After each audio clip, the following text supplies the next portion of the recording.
Welcome back to another episode of Made for Philly, sponsored by, or presented by, I should say, Godzilla Media. We took a week off last week, took a little step back before bird season began, and some things happened. And obviously, we got the Eagles 53. We have the Eagles opening up the season against Atlanta. We will break that down as well. But I want to start off right off the bat with Howie Roseman, who was on WIP this morning, and we're recording on Wednesday. Our show will drop on Thursday, but for those listening and didn't happen to hear, and I know I kind of dropped the bomb right on Jeff as we hopped in. He hadn't heard the comments yet. Matt, I'm not sure you have. Howie made some interesting comments about the quarterback situation that we have here in Philadelphia and the history that the two have with Carson Wentz. Pretty much, and I will go, quote, exactly what Howie said. Basically, when asked about, does he regret drafting Jalen Hurts in the position that they did, knowing they had a franchise quarterback, Carson Wentz? Well, it turned out that we don't have a franchise quarterback at Carson Wentz, but pretty much just asked about the situation. Howie Roseman, and I quote, said, "We love Carson, but we've played 4 playoff games with Carson, and we've needed our backup quarterback in all of them." Pretty much just throwing Carson to the fire. And I guess we'll lead off with this. Jeff, your initial thoughts when hearing Howie just simply throwing Carson under the bus. In my opinion, this is him deflecting what a toxic situation last year turned into, basically on Carson not being healthy for the playoffs. Yeah, and it's true. Honestly, I know that we were Carson guys on this show, and I wish Carson success in Indy, but it's true. Every single playoff game, every single big moment, Carson wasn't there. The entire playoff run in 2017, he wasn't there. Against Seattle in the playoffs, he was there for 2 series, and then it became the McCown show. So truly, and I was there, and that was not fun. Yeah, it was not a good time. Yeah, but Carson hasn't been there, and I understand. I mean, Howie hasn't done the best, but I will say this about Howie: A, he's right. B, he took a terrible cap situation that the Eagles were in this year and made the team somewhat exciting. People are actually somewhat excited to watch this football team take the field. And so I give him kudos to that. As for the Wentz and Hurts situation, I always think they botched it with how they drafted Hurts in the second round, and they never truly gave Wentz the reins. But this comment today kind of shows that they may have never really had that confidence in Wentz. They always knew that injury was right around the corner. And Matt, I'll get to you in a second, but to that point, I mean, the Eagles were willing to absorb $35 million in dead money when they unloaded Carson, but they got a couple draft premium picks from the Colts for him and the opportunity to turn the reins over to Hurts. Obviously, we saw some things we liked in him last year. Obviously, got that full offseason this year to become that QB1, was named a captain of this team, so he clearly has that future. But Matt, your thoughts on this before we dive into that? Yeah, actually, this is the first time I'm hearing about this too. You dropped kind of the bomb. I dropped the bomb on both you guys. Awesome. Yeah. I love it. So it's definitely a very interesting comment made by Howie. Honestly, I'm not sure why he made it to begin with when you're in that position and you're looking at your team kind of moved off from him. But I mean, I'm not going to say he's wrong, but I'm also not going to say it was exactly the classiest thing to say because, you can't exactly blame him for the way he got injured or kind of throw him under the bus. Again, a lot of the situation from last year was contributed from Howie Roseman. So it's a very unique comment. At the end of the day, I'm just trying to move past the Wentz era. As much as it hates me to say I was a big Wentz defender, I think that the best thing for this team and Howie's sake too is to just accept that what happened. The Wentz era is over. It's time to focus on the Hurts era and the next era going forward. And I will say real quick, Bryce, Eagles fans are having a very hard time not mentioning Carson Wentz in anything that. Oh, absolutely. The minute he either messes up or there's a video from the Colts Twitter feed, it's nothing but Eagles fans. I don't understand. I call it an obsession because it truly is. I was a Wentz guy. I just got rid of his jersey that I've had, but the fact is, he's not our quarterback anymore. So I'm not really sure as a city why we are so concerned with everything that this man does. I mean, part of it though is still when you look at the draft pick that he can give us. So that's crossing your fingers for, 75% of the offensive snaps? 75% or 70% in the playoffs. One of the two has to happen. I mean, to that point, here we are. We're days away from the Eagles opening up against Atlanta, and we're leading off about Howie Roseman commenting on Carson Wentz and the situation that unfolded last year. It's just something that we cannot let go. And to the listeners that are not new to our show, Jeff and I were Carson defenders to the very bitter end. I still have my reservations about Hurts, but I'm all in at this point. I mean, I have no choice. I mean, we need to see obviously something out of him this year. And he's shown, at least off the field, those intangibles of a franchise quarterback, being voted by the players as a captain of this team, leading the team, saying all the right things, working not just on the field, but off the field with the weapons around him, working with this offensive line and doing the things that, not that Carson didn't do it, but it wasn't as public, that Jalen Hurts is constantly trying to build a chemistry with every single player in this locker room, not just on the offensive side of the ball. And that's some of the things, whether it be true or not, was some of the criticism of Carson Wentz, that he did not connect with everybody in the locker room. I'm not buying that, but that has been a thing out there, and it's been the complete opposite coming out, at least from the media and anything we've heard out of the locker room with Jalen Hurts. Yeah, absolutely. And I'm obviously still holding my reservations on Hurts, but everything you see is that he's the guy. He's the leader. Guys have bought in, and, we're going to find out in 3-4 days. So that's what I'm kind of excited. That's why there's excitement. Like, you have this new quarterback that everybody's been talking up. He's been killing these joint practices, and that's what everybody's talking up right now. And if you get a healthy line with him, who knows what you're going to see. Exciting to see, especially now that he sees back with his old buddy Devante Smith and hopefully a new revamped look on the offense. So I'm really looking forward to it. Definitely gives that feeling of excitement there that we just didn't see throughout all of last year. All right, I want to hop to, before we dive into this Eagles-Falcons preview, we didn't really get a chance to talk about it since it came down and became official, which is the Eagles 53, because we didn't have a show last week. Not too many surprises, in my opinion. It kind of was chalk, and that might be a sign of a rebuilding team. I'm not sure. Lack of depth, if you will. But this is a team that I look on paper and certainly is a team that can compete. Now, last week we were also supposed to do our Eagle schedule breakdown. That'll be on hold this year. We just don't have the time to do it. But I was going to make a point, and I'm sure you guys will agree with me on this, that this is a talented roster on both sides of the ball that can surely compete in a gettable NFC East and surprise a lot of doubters out there and go and win this division. No, I agree. And I'll start on offense, really. So I'm a gambler. I do like their season prop of over 6.5 wins.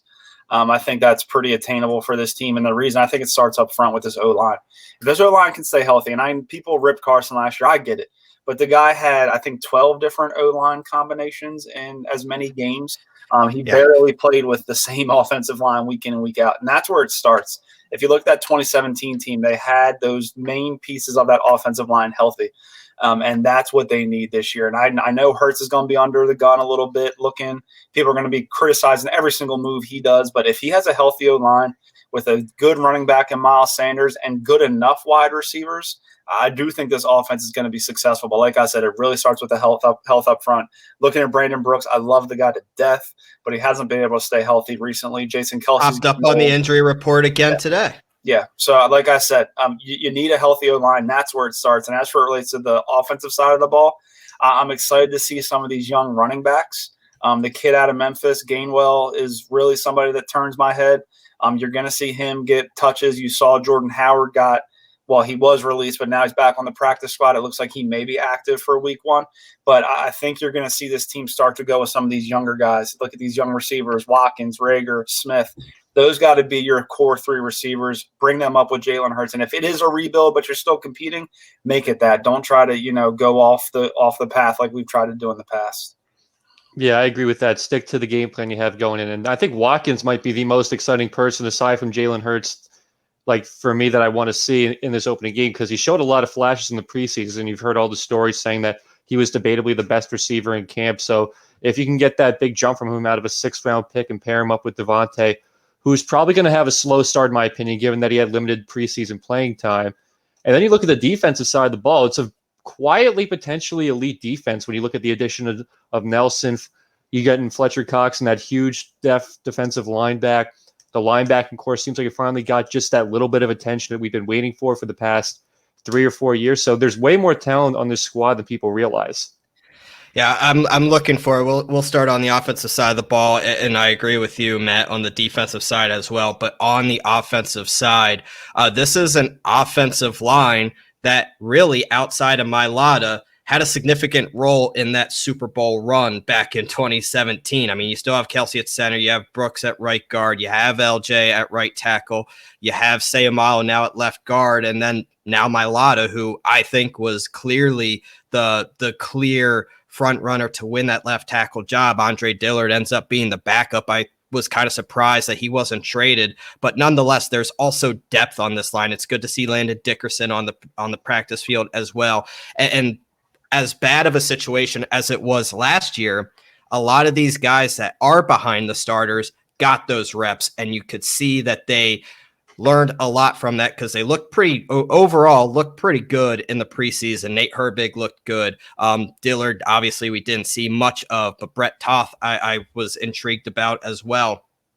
I want to talk about the tight ends because that has grabbed a lot of attention in this city as well. Obviously, Zach Ertz is on the active roster, the 53, and he will be staying in Philadelphia. All of a sudden, all is good in Ertz land, and he loves Philadelphia again, and he's happy to be here, blah, blah, blah, blah, blah. However, these are two tight ends who are going into the final year of their contract.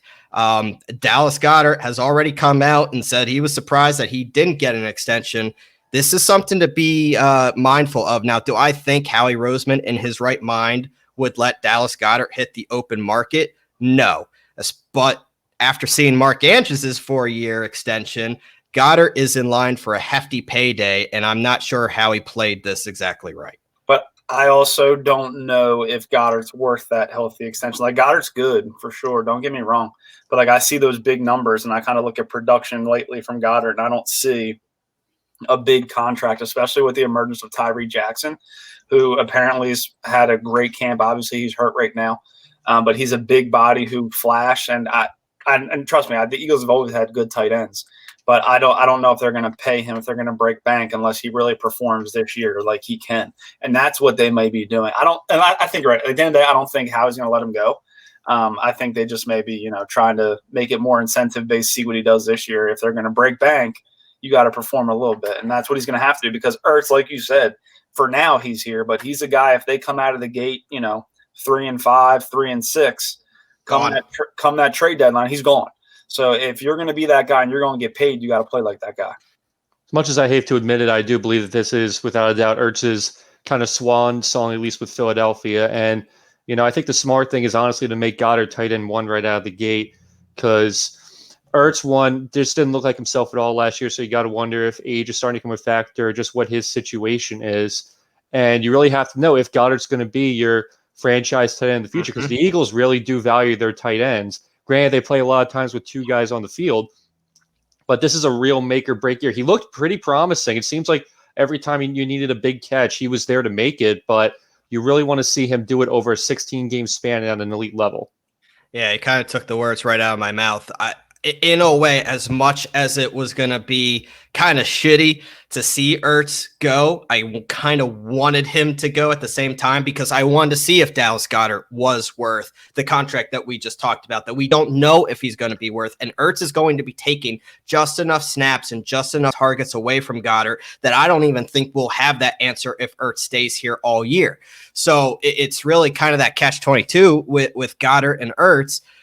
It's going to be interesting to see how that unfolds this year. And to your point, Jeff, if the Eagles start, 2-6, 3-5, Ertz is gone, because he's going to go to a contender, and the Eagles are going to try to get something for him.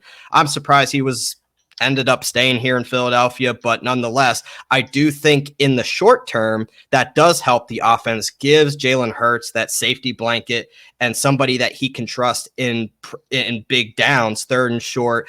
Ertz is a guy that he can look to, and I like the wide receivers that we discussed earlier. Obviously, Devante Smith Kez Watkins, a lot of hype around him. Jalen Reagor has looked really good this summer. Eagles still hanging on to J.J. Arcega-Whiteside. Travis Fulgham hit the practice squad. I think that was a mistake, but the Eagles got away with it. Fulgham sticks to the practice squad.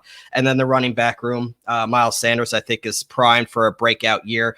But do not sleep on this Kenneth Gainwell. He is going to get a lot of run. It was clear he was going to get a lot of run with the way they were using him in the preseason. And any report that I've heard coming out of the NovaCare complex is that Sirianni is in love with this kid. And some people believe him, not Miles Sanders, could be the RB1 of the future. Yeah, I like Gainwell a lot, but I just hope that this coaching regime gives Sanders carries. Like, I don't know how many times last year Miles Sanders would rip off 4 or 5 good runs in a row, and then they wouldn't go to him for like a quarter and a half. That cannot happen. Like, and I get it. Hurts is going to develop, and he's going to take his bumps. But if a young quarterback, you need to establish a good run game, and I just hope that Sirianni is smart enough to realize that. Yeah, I think Miles Sanders might be, honestly, your best overall weapon on this offense, and it would kill me to see how underutilized he was. I don't know how accurate this was. I think it was accurate at one point where he only had one career game with at least 20 carries, and in that game, he had just 20 carries dead on the mark. Mm-hmm. When this kid over 2 years, given the limited amount of carries he has, I think he has a career rushing average of like 4.5 to 5 yards. That's pretty good. Granted, it's probably not going to be exactly that if you keep giving him like a full RB1 role, but he's proven how productive he can be out of the backfield as your main running back, especially with Jalen Hurts, who's going into his first full season as a starter. To have that explosive running back option, possibly 2 behind him, could be game changer for his development this year. And Sirianni comes obviously from under Frank Reich, and any history he has had with the past offenses, whether it was out in San Diego with the Chargers when they were out there, or anywhere else that he was with the Chiefs as well. All offenses that really emphasized the run game more than Doug ever did. This is going to be a coach that wants to run the football. He wants to control time of possession. He wants to dominate the line of scrimmage, and he wants to keep these running backs fresh.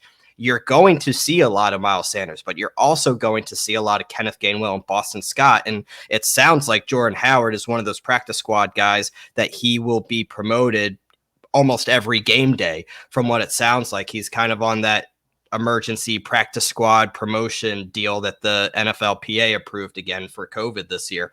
It sounds like Howard will have some type of role as well. This is going to be a running back room that it is going to be a revolving door, but Miles Sanders will be leading the way. I have no doubt. Let's head to the defense before we go into the Falcons game. And this is a defense that I think not enough people are talking about. You have one of the best corner pairings in all of football in Darius Slay and Steven Nelson. And there's questions around if Rodney McLeod is going to be ready to start the year. We will see how that unfolds. I think it might be a week or two, but he's not on the PUP list. Anthony Harris is a clear upgrade at the free safety position.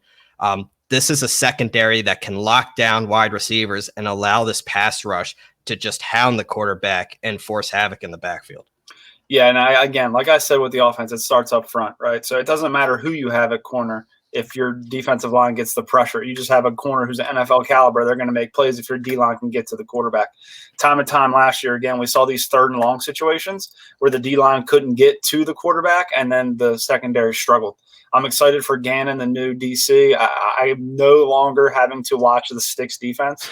I'm just excited to have a defensive coordinator who may bring pressure. We didn't see a lot in preseason. It was so bland. It was so vanilla. It was just base packages. Rarely any blitzing. I don't think they blitzed, if at all. The game I went to, they didn't blitz at all. No, they said, well, Gannon said he was going to purposely not blitz because he wanted to see what the guys had when not blitzing. On purpose, we didn't see it. Yeah, I mean, you look at a guy like Singleton in the middle, lead tackler, and then, like you said, you have Slay on the back end, and obviously Fletcher Cox, Brandon Graham, Milton Williams. You got a lot of young guys coming up alongside those veterans. I really think you're right, Bryce. It's an underrated team. Like, and I'm not saying, they're going to go 16-1 and go to the NFC Championship game. I'm not saying that, but I don't think they're getting the credit that they deserve, because deep down, I think this is a decent roster that's got potential to compete. It really is. And when you look at the Steven Nelson sign, in my opinion, I see it as a 2-for-1. You're getting better at 2 positions because you have Steven Nelson now on outside. Then you have Avonte Maddox going back into the slot, which is, in my opinion, where he belongs 100%. I'll need to see him on the outside. Then you're also seeing Eric Wilson being brought over, who I believe played with Gannon for a year or so while he was in Minnesota. So to have that familiarity and connection back, it's really exciting to see. And I'll tell you what, any situation where I don't have to see Nate Gary on this field lining up in the slot is an upgrade for me, 100%. You mean you're not going to miss Nate Gary on a wide receiver on 4th and long? I don't think I will. No, I don't think I will. I mean, look, I always liked Nate Gary, but he wasn't going to work in this system, especially given another situation. An upgrade from Jim Schwartz is where how many times did we see where his defense struggled during a game and he just didn't make adjustments in the second half? Every week, man, he believed in his system and that his system would win at the end of the day, and it burned the Eagles more times than not. From everything we've heard from Gannon, he's going to adjust, and he has multiple packages that he can use. He's not going to rely on the initial game plan. He's going to adjust, and that's just a breath of fresh air in any Eagles' minds. And I'm excited to see what the defense brings, because I think they did upgrade at almost every spot. This is a good team. This is a good team that are going to surprise a lot of people, and that starts in Atlanta. And they're going down to Atlanta, where they have not had the most success of late. The Eagles do not typically play well down there. However, this is a Falcons team that I think is on the complete opposite end of the spectrum that the Eagles are. This is a Falcons team that have a run-first head coach that likes to emphasize the run, but they have a horrible defense and will be behind all the time and have to throw the football 30, 40 times a game with an aging quarterback that clearly is on the decline. This is a Falcons team that I think is kind of stuck in between a rock and a hard place. And I'm looking forward to the Eagles kicking off the season against Atlanta. Let's start on the offensive side of the ball, because I think that's what everybody wants to see. Number one, Jalen Hurts' first appearance as the true QB1 of this team, as well as the debut of Devante Smith. Before we dive into actual matchups, what are you guys looking forward to seeing out of this offense as we kick off the season? Yeah, so I'm excited, Bryce. Like you said, I was just looking up the lines really to see what Vegas thinks of this game. So Eagles are 3-point underdogs, 3.5 in some places. The total's 48. I'll tell you right off the bat, I like the Eagles. I like the Eagles getting those 3 points. I don't see what Atlanta has. You have an aging Matt Ryan. You have a young Kyle Pitts. I believe their running backs, is it Mike Davis? Mike Davis, yeah, with a head coach that comes in and emphasizes the run. It just, like I said, doesn't make sense. If that's the same Mike Davis that I'm thinking, I think he's fairly up there in age. They lost Julio, who killed the Eagles, and we saw him kill the Eagles. I feel good overall, though. Before we get into off, I feel good about this game. I told Bryce before, when I get feelings, I usually tend to be close. I just look at the matchup, right? So I look at Matt Ryan, who, like you said, is getting up there, and this defense. I don't know much about the Falcons' defense, and it all starts on the offensive side of the ball with the Eagles up front. If they have a healthy O-line, this matchup's going to be tough for the Falcons defense. The Eagles got the big boys up front. You're going to have Jalen Hurts. Expect to see Sirianni have some quick plays, some quick decisions to get him settled. But we've seen Jalen Hurts in games, and he's not going to light the world on fire, but he's also got potential to, play well and use his legs. He has a rushing prop of over 39.5 yards. Which I like. I think that he's going to try to run frequently. First game of the season, might be a little hesitant on some decision-making. He's going to rely on his legs a lot. So as it relates to Jalen Hurts, I think look for him to make quick decisions. Look for him to take some shots. He did not show that he was afraid to take shots last year. Did it against Green Bay, did it against New Orleans. So I would expect a shot or two to Rager, Watkins, or Smith. And expect a big play or two from Devante Smith. They're going to try to showcase him. This is what the Eagles do. You look at Deshaun Jackson, first game every year, they take a deep shot to Deshaun Jackson. So look for Devante Smith to be involved as well. But I'm expecting a decent game for Jalen Hurts.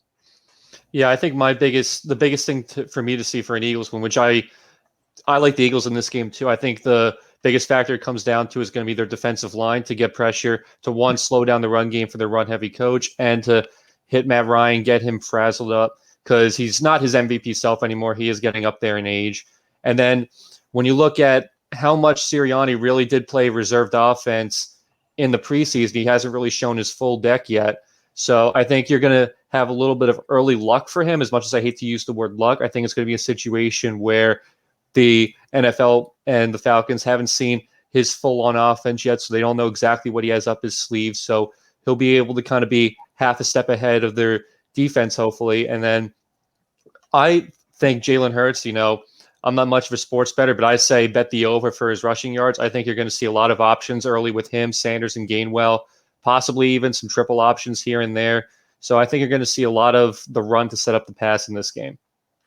Yeah, I think what you really want to look at in this game, and Jeff, you kind of hinted at it, Matt, you did as well, is the Eagles' speedy receivers against this Falcons secondary. And to be kind, this Falcons secondary is pretty bad. The Eagles obviously invested a lot of draft resources into the wide receiver position over the last 3 years, and it's still unknown really whether they found a group that can have a reasonable amount of success, but hopefully Devante Smith leads the charge there behind Jalen Reagor as the first-round pick last year and the promising Kes Watkins. All are unproven, but all have the ability to make big-time plays. And like you mentioned, Jeff, it's clear that Hurts has shown the ability to attack deep downfield. And when you have a secondary that has – I literally came out of the Dollar Tree of free agency. The Falcons are going to roll out Fabio Moreau, Duron Harmon, Eric Harris, and second-year A.J. Terrell at corner. This is a secondary that's a hot mess, and this is a group that, with the Eagles receivers being so quick, I think it's only a matter of time before the Eagles find that big play. My true X factor on offense is actually Devante Smith, and that could be easy to say, but there's no reason to expect that he will not have success, especially in the first game when you have a secondary that yielded 34 passing touchdowns against 12 interceptions last year, had a horrible time piecing together any type of resemblance of an NFL secondary out there, and it didn't get better. So I expect the Eagles to have a huge advantage on that side of the football. Speed kills. Speed kills. So let's move on to the defensive side of the ball, because I think this is going to be another interesting matchup, and that being this Eagles interior defensive line against what the Falcons have on the offensive side of the ball. The Falcons' regular starter at left guard would have been Josh Andrews, and if that name sounds familiar, it's because it is. It's the same Josh Andrews that was with the Eagles back in 2014 and then came back in 2017. He's now 30 on his fifth NFL team, but it hasn't gone well. With that being said, they are now throwing out an undrafted free agent in Jalen Mayfield to start at left guard. Their center, Matt Hennessy, has not been very good. And if we were talking about anything, if you took anything away from what we were talking about with this Eagles 53, what's the Eagles' strength on this roster? It's that defensive pass rush, especially the interior, with one of the best defensive tackles in the NFL in Fletcher Cox. Javon Hargrave expected to take another big step. Those two young guys as well back there. Hennessy, if you remember, actually was a local kid up in Philly. He played at Temple. He was a third-round pick back in last year's draft for the Falcons. But he is going to have a tough time, and Arthur Smith said as much about these young starters. Everybody's got to get baptized at some point. When your head coach is saying that about your offensive line, that's probably not a good sign of things to come for you. This Eagles defensive line is going to eat on Sunday. Yeah, for sure. And you look at some of their other weapons. You do have Calvin Ridley, who's given the Eagles some headaches in the past, but behind him you have Christian Blake and Tajay Sharp, neither of who, have really anything credible to their name as it relates to the NFL. Obviously, they're draft picking Kyle Pitts, who can hurt you. But again, it's his first game as a rookie. I'm sure he'll get his, and people go crazy. But at the end of the day, like you said, Bryce, it starts up front, and a lot of these guys I've never even heard of. And I look forward to the Eagles D-line having their way. They got to be careful with Hayden Hurst. He's always effective. But like I said, their backup running back, for God's sakes, is Cordell Patterson, who truly is a wide receiver. Don't forget Wayne Gallman. Wayne Gallman, third string, I know. But then you also have, obviously, Mike Davis. So this offense doesn't scare me. This defense doesn't scare me. This Falcons team doesn't really scare me. What really scares me more is the Eagles going on the road into the Georgia Dome or Mercedes-Benz Dome, whatever it's called now, and going into Atlanta to play that week 1 game. It's always a tough environment regardless of the week. I feel like the Eagles always struggle there. But like I said before, if this Eagles team does what they can do, I'll get to my prediction early. They shouldn't have many issues. Yeah, I agree with you on that. I think the hardest part for the Eagles really is going on the road, and really they're going to be just playing against themselves on the road pretty much, as weird as that sounds. So when you look at the environment and how they statistically haven't been so effective down their last couple of games, I think this is also, though, in a good way, when you see it's kind of a rebuilding year, it's going to really give a presentation as to how Jalen Hurts does in that kind of environment in his first full year as a starter. Yeah, another thing I want to address, Jeff, you mentioned about, Kyle Pitts is kind of the elephant in the room outside of Calvin Ridley, if you will. Obviously, everybody knows what he's capable of. It's the reason why the Falcons drafted him 4th overall.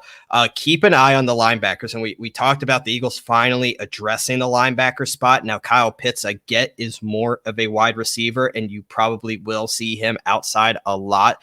But now that I'm thinking about it, it's kind of giving me that deja vu, right, of Nate Gary on a wide receiver, because linebackers typically are the guys on tight ends.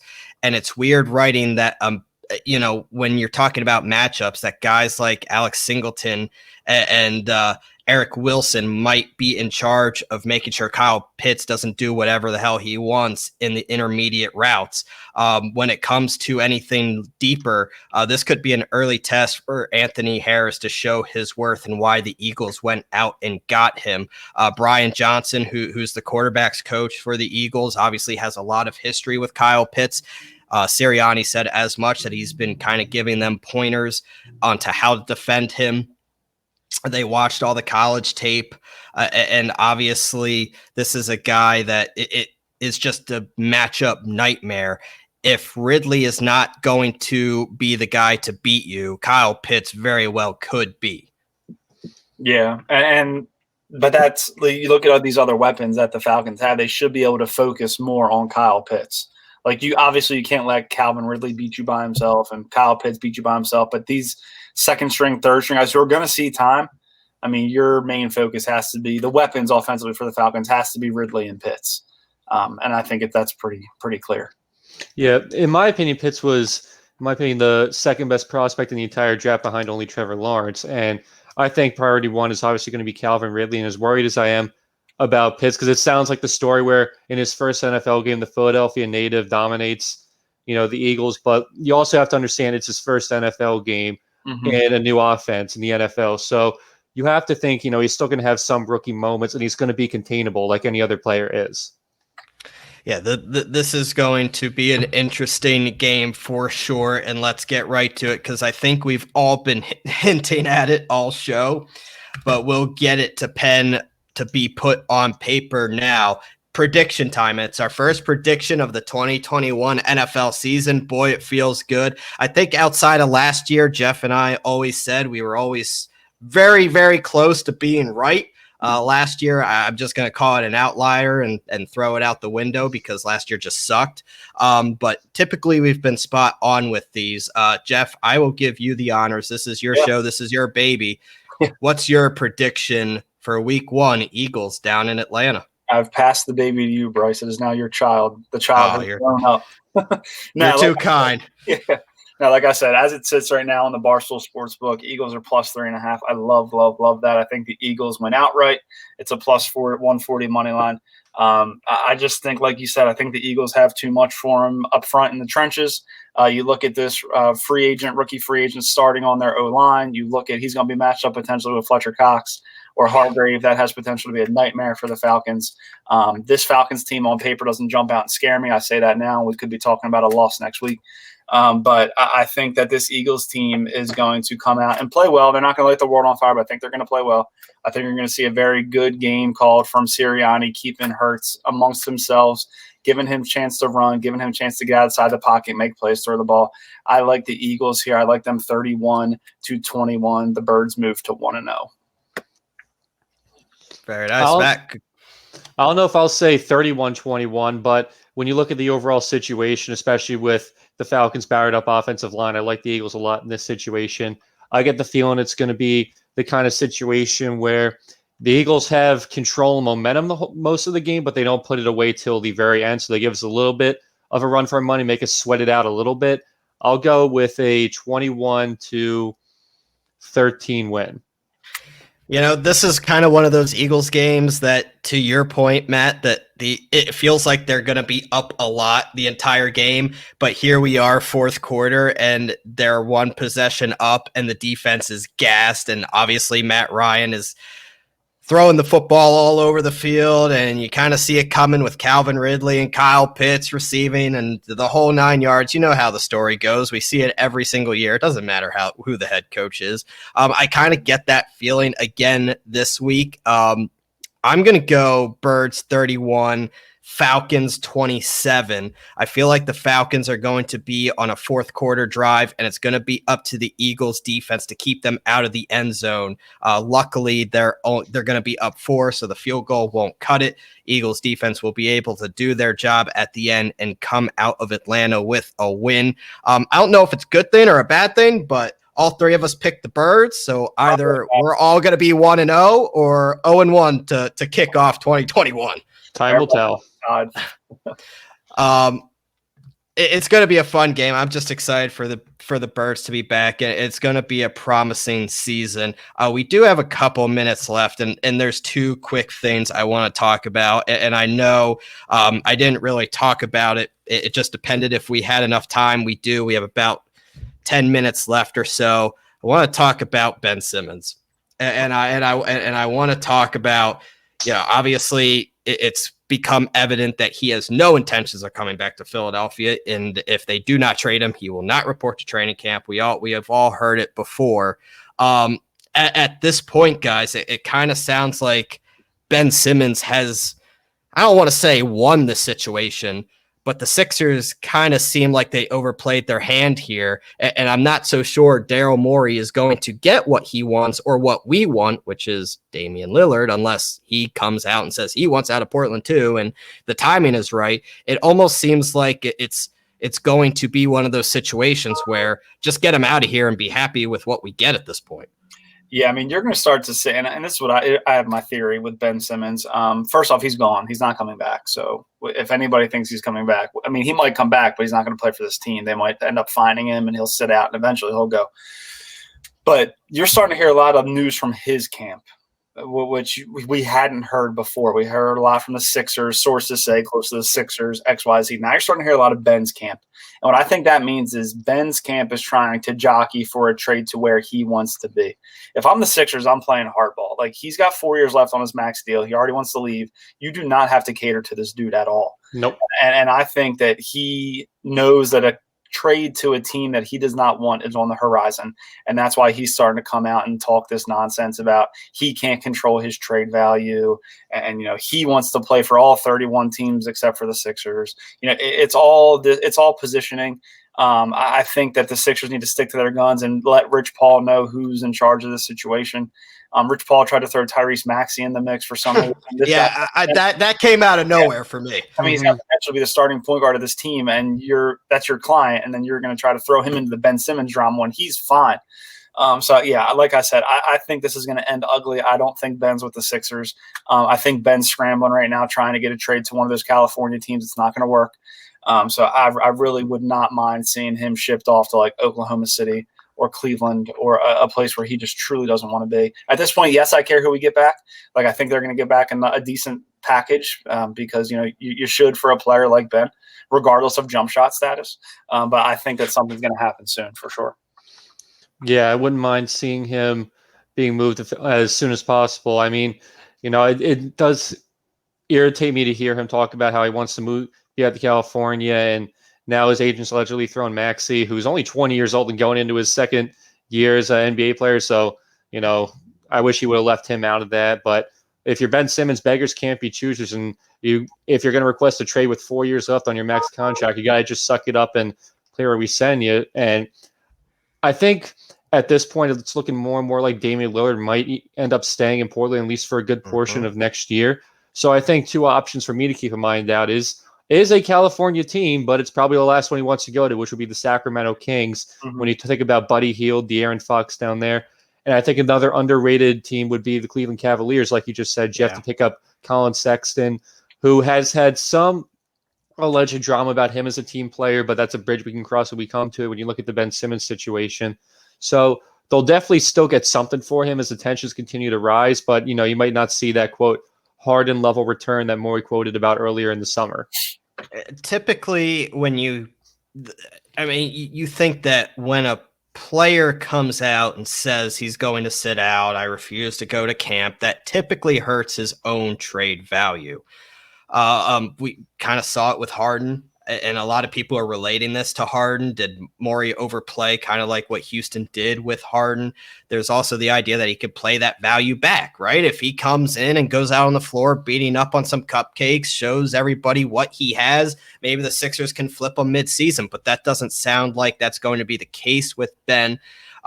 There are other general managers out there who think highly of Simmons. And it's just a question of who it's going to be. I think this is going to be less about the Sixers and more about the rest of the NBA. And what I mean by that is you just can't, and Jeff, you kind of said this too, you can't just move Ben to move him. You need that willing participant, and you need to get a certain kind of trade value. And if Damian Lillard doesn't want to leave Portland, then guess what? You're not going to have a Dame trade. That's just plain and simple. It doesn't sound like you're going to get a Bradley Beal trade either. So the Sixers need a domino to fall there, and that domino might not fall until training camp or even the regular season begins. To your point, Daryl Morey needs to stick to his guns and needs to make sure that he gets some kind of value for Ben. Yeah, and Morey, that's a whole nother episode, another show. I know he's been the guy and people are really excited. Hasn't shown me much yet. Obviously he drafted Maxey, which was good. This kid that he drafted, Springer, obviously they're saying he's 2 to 3 years away. But if you have that late a pick in the first round, that's how it's always going to be. But he whiffed on Harden. So far the Ben situation has not been ideal. At the trade deadline, he had a chance to really get this team better and let them make a run. He went and acquired George Hill. So like I said, I like the guy. I think he's got potential, but his reputation in this city is really going to be dictated based on what he gets for this Ben trade. If he pulls it off, he knows he can't bring Ben back. But also, like you said, Bryce, you can't just give Ben away. You can't give away a 25-year-old, 3-time All-Star, Defensive Player of the Year runner-up, All-NBA. Like, you just can't give that away because you're pissed. So I think that, Morey's got his work cut out for him, and I think the Lillard ship has sailed. I think that's gone. I'm interested to see, and like I've said before, my opinion on Morey is really going to be dependent on what happens with this Simmons deal. Yeah, it's definitely going to be an interesting situation to see. I do like Morey a lot. I think he's definitely one of the smarter GMs and basketball personnel in the league, but like you both just said, not like I'm calling, but he can't give away a 24-year-old who's accomplished as much as he has, even if he doesn't have a jump shot.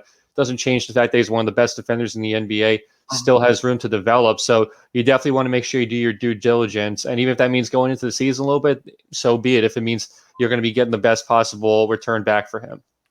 Few minutes left. I want to tackle on, the most frustrating team I think I have ever seen in my life. And I know by the smiles on your guys' faces, you know exactly who I'm talking about. And that's those Fightins. As soon as you're ready to give up and let go, they reel you back in just to disappoint you some more. And that's what the Phillies have done consistently. They're 7-3 in their last 10. Obviously, that might change depending on the rubber match tonight in Milwaukee. But at point of recording here on Wednesday, you have Labor Day, enjoy a nice 12-0 shellacking of the Milwaukee Brewers, hitting dingers left and right, and then get absolutely obliterated the next night. This is a Phillies team that is just so maddeningly frustrated to watch. Zach Eflin's now done for the year. Rhys Hoskins is done for the year. You have Bonifacio starting games in center field. You have Ronald Torres and Freddie Galvis on the left side of the infield starting the majority of the time. You have Marshawn and behind the dish, Naps on his way back. You have Realmuto and Brad Miller playing first base. I mean, is this a team that I should even bother looking forward to as September comes around and crunch time is here, as the Titans sit here of recording time 2.5 games behind the Braves in the National League East, 2 games out of the wild card. They're right there. This by no means, in my opinion. I mean, Aaron Nola was brutal again last night. The September woes continue for the so apparent. He's not an ace, in my opinion. Zach Wheeler is, but Aaron Nola sure as hell isn't. This is a team that continues to disappoint, and it's tough not to think they have a chance because of where they are in the standings. But realistically, this is a chance that I personally do not have any expectations of seeing in October. Yeah, I'm sort of not optimistic, but there's a path, right? So, I mean, this series against the Brewers is really their last tough series until they face the Braves again later in the month. They have the Rockies at home. They turn around. They have the Cubs at home. They have the Mets on the road. They have the Orioles at home. They have the Pirates at home. And then they go Braves, Marlins. So it's there. Like, the path is there. They have extremely winnable series against teams who are not very good. The Rockies are terrible on the road.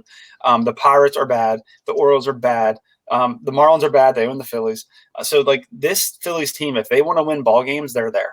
Like, they have the easiest schedule in the MLB remaining. And then you look at the Braves on the other side. They go to San Diego. They go to San Francisco. So these are games that the Phillies need to win. Like, if you have the Braves going into the Giants, right, to play, and the Giants are going to be fighting because they're in a dogfight with the Dodgers. Like, if you can't beat the Orioles at home and take advantage of well, they couldn't beat Arizona at home, so like, if you can't do that, and if you can't go beat the Pirates, or if you can't, get the Marlins when you need to, then that's a bigger issue. But the path is there. Do I think they get there? It's a 50-50 on me right now. Like, some nights I watch them, I'm like, this is a playoff team. And then other nights I watch them, like, they have no business even touching the playoffs. The only thing that benefits them, if they do make the playoffs and they win the East, they would play the Brewers, who I think that they can beat. They've proven they can beat the Brewers. And if you get a Zach Wheeler, and I know Nola's stunk, but, just give me a game. If you get a Wheeler, Nola, Gibson, 1, 2, 3 in a playoff series, you got a chance. So like I said, the schedule's there. It's more than there. Like, you have the easiest schedule remaining in the MLB. And if you can't win games and, hope that the Braves will lose a tough game or two while you're winning these easy games, then shame on you. So it's there. It's a question if they do it. I don't know. Yeah, Jeff, I think you hit the nail on the head with the expression, the path is there. It's just a matter if they can get it, because seems like all year the teams that have killed the Phillies are some of the worst teams in the league right now. And for whatever reason, they just can't beat the teams they're supposed to beat. So, while they are still a game and a half out of the division, I've seen it too many times where they bring it back in and then they just throw it all away again. So I want to see them take advantage of the schedule, get the lead back, get a 5-game lead on the division, and just try to hold it. They can do that. I'll probably go back in and say it's a playoff team, but up until that point, I'm still 50-50 on it. But, if there's anything to take away from this, there is some excitement for next year when you look at a possible pitching group of hopefully Aaron Nola, who's anything but what he is this year, Zach Wheeler, Kyle Gibson, and guy really nobody has talked about a whole lot, Ranger Suarez, who has looked like an ace almost the entire year. Yeah, Ranger has had a good year. Obviously, we'd like to see more length out of him, and Nola's just simply got to be better. You're paying him to be better. You're paying him to be the ace of this team, and he simply has not been that. You can't just rely on Wheeler. But to the point of the schedule, I mean, after the rubber match against Milwaukee on Wednesday, as this episode drops, moving forward, you have a 4-game series at home for the weekend against Colorado. I mean, there is absolutely no excuse to win 3 of 4 at minimum against a team that's clearly on the decline. Then you have the Chicago Cubs team next week, 3 games at home. You should win that series. Then really the biggest series outside of Atlanta left in the Mets. They're hanging on for dear life. That's going to be a battle in New York. But then, Jeff, to your point, 3 against Baltimore. I mean, Baltimore at one point lost over 20 straight. I mean, this is a team that you should absolutely annihilate. Pittsburgh, 4-game series. Then you're at Atlanta, then close off at Miami, which has been a house of horrors for this Phillies team. But to your point, the path is there. Can this team will themselves into the playoffs? And if they do, they can make noise because, to your point, and I got a lot of shit for this when I tweeted this after the deadline, but a trio of Nola, Wheeler, and Gibson can win you a playoff series. It can make some noise. I'm not saying the Phillies are going to the World Series. I maybe not even win a series, but they have that opportunity. This is definitely a Phillies team that's there. I just don't want to be hurt again. I've been hurt way too much by this team all year. I have trust issues, but the path is there for sure. Yeah, and like I said, I'm excited. It's September baseball, and we don't get it often. We haven't had it in 10 years. I don't think in the history of Made for Philly we've ever talked Phillies in September. We haven't. And like I said, the schedule lines up that we could be talking about this last series against the Marlins. What I think it's going to come down to, the Phillies are going to be like 2 games back when they go into Atlanta. And that's going to be your determining factor right there. So they have it in front of them. They talk all these things about they're going to make the playoffs, and Bryce says it all the time, and that's cool. But you got to be able to talk the talk, or walk the walk, I should say, because you're going to have 3 games in Atlanta to win the division per se, and you got one. I will say this: if the Phillies make the postseason, there is no argument on my end who the MVP is. Bryce Harper is by far and away the MVP of the National League with what he has done, especially since the All-Star break. What he has done since the month of August has been nothing but incredible. He is everything that the Phillies had dreamed of, especially this year. He just needs some help. He needs consistency throughout this lineup, consistency from the starting rotation. The bullpen's been better. Matt and I, Jeff, before you started rejoining the show, I mean, we talked about a couple times, and I know you listen to the show, so you might know what I'm talking about. But the fact that ever since they brought in Ian Kennedy, and has Ian Kennedy been great? No, but he's been good, and he's your closer. Yeah. That allowed everybody to kind of settle into a defined role. Like Hector is flourishing as that 6th, 7th inning guy. You have Archie Bradley as the setup man. Alvarado is surviving. I mean, he's still Alvarado. He's still wild when possible.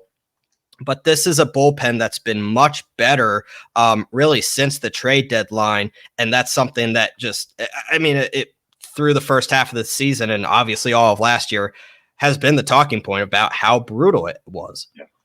Yeah, man. Like I said, if it can click, the schedule's there, and hopefully we end up talking about some baseball in October along with the Eagles. That'd be nice. Red October, man. Let's see it. Yep. Red October. I mean, hey, I'm down for some playoff baseball along with some birds, and hopefully we get it. This was an awesome first show to kick off the 2021 NFL season. I'm sure everybody will be front and center in front of their television screens for the Eagles game at 1:00 down in Atlanta. Keep it locked in to @Made for Philly. That's where Jeff usually puts most of his thoughts, and then myself at ZBryce21, and then Matt at Matt__Minton. I'm gonna get it right, Matt. I promise. Matt __ Minton. Those are all our social media accounts. Obviously, we are presented by Godzilla Media. Now we are.